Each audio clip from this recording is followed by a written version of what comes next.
اداکارہ حمیرہ اصغر کا بھائی میت لینے کراچی پہنچ گیا۔ لاہور سے سید اجمل شاہ اداکارہ حمیرہ اصغر کا بھائی مرحومہ کی میت کے لیے کراچی پہنچ گیا۔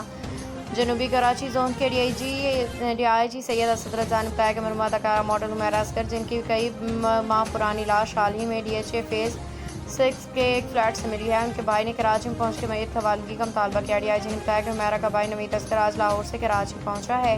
اس نے SSP ساؤتھ محظور علی اور گزری تھانے کے SHO فاروق احمد سنجرانی سے ملاقات کی۔ پولیس کو بتایا کہ وہ اپنی بہن کی میت کو لے جا کے سپرد خاک کرنا چاہتا ہے۔ تحقیقات کے حوالے سے جنوبی کراچی زون کے پولیس چیف نے بتایا کہ موت کی اصل وجہ جاننے کے لیے ہسٹوپیتھولوجیکل اور کیمیائی تجزیے کی رپورٹ کا انتظار کیا جا رہا ہے۔ اگر کوئی مجرمانہ پہلو سامنے آیا تو پولیس مقدمہ درج کر کے قانونی کارروائی کرے گی۔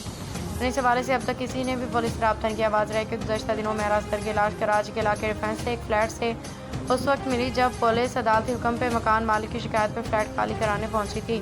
ڈپٹی انسپکٹر جنرل DIG جنوبی سید اسد رضا نے بتایا کہ پولیس ٹیم نے جب فلیٹ کا دروازہ کھٹکھٹایا تو اندر سے کوئی جواب نہیں ملا۔ پھر جب دروازہ توڑ کے داخل ہوئی تو اداکارہ کی لاش ملی۔ پوسٹ مارٹم کرنے والی پولیس سرجن ڈاکٹر سمیہ سید کے مطابق لاش گلنے سڑنے کے انتہائی مرحلے میں داخل ہو چکی ہے اور قدر مسخ ہو چکی تھی کہ فوری طور پر موت کی وجہ بیان کرنا ممکن نہیں۔ پولیس اداکارہ کی موت کی وجہ کا تعین کرنے کے لیے تفتیش جاری رکھے ہوئے ہے۔